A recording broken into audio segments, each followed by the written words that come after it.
Hi అండి, chicken pickle చాలా simple ప్రాసెస్లో చూపిస్తాను. చికెన్ బాగా వాష్ చేసుకొని పసుపు ఉప్పు కలిపేసి వాటర్ పోయేంత వరకు ఇలా ఫ్రై చేసుకోవాలి. దీన్ని పక్కన పెట్టేసుకుని కడాయిలోని ధనియాలు, జీలకర్ర, చెక్క, లవంగి మొగ్గ, కొద్దిగా ఆవాలు, మెంతులు వేసుకుని బాగా ఫ్రై చేసుకుని పక్కన పెట్టుకోవాలి. ఆయిల్ వేసుకుని చికెన్ని క్రిస్పీగా బాగా ఫ్రై చేసుకోవాలన్నమాట. అంటే మనకి చికెన్ గట్టి పడుతుంది, అప్పుడే మనకి పీకిల్ అనేది పాడవదు. పక్కన పెట్టేసుకోవాలి. ఇలా ఫ్రై అయింది.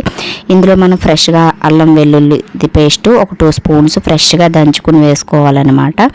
ఇది అలా ఫ్రై అయిన తర్వాత మనం మసాలా పౌడర్, ధనియాలు, జీలకర్ర ఈ పొడిని కూడా వేసుకుని చికెన్ని బాగా ఫ్రై చేసుకుని కారం మనకి నేనైతే 4 టేబుల్ స్పూన్ కారం, 2 టేబుల్ స్పూన్ సాల్ట్ వేసుకుని బాగా కలిపేసుకుని ఇలాగ ఒక 5 మినిట్స్ కలిపేసుకున్న తర్వాత నురగలా వస్తుంది కదా, అప్పుడు స్టవ్ ఆఫ్ చేసుకుని చల్లారిన తర్వాత మనం లాస్ట్లో ఒక పెద్ద లెమన్ని, 2 నిమ్మకాయల్ని గింజలు తీసేసి ఇలాగా పీల్ చేసుకున్న తర్వాత స్టోరేజ్ చేసుకుని 3 డేస్ తర్వాత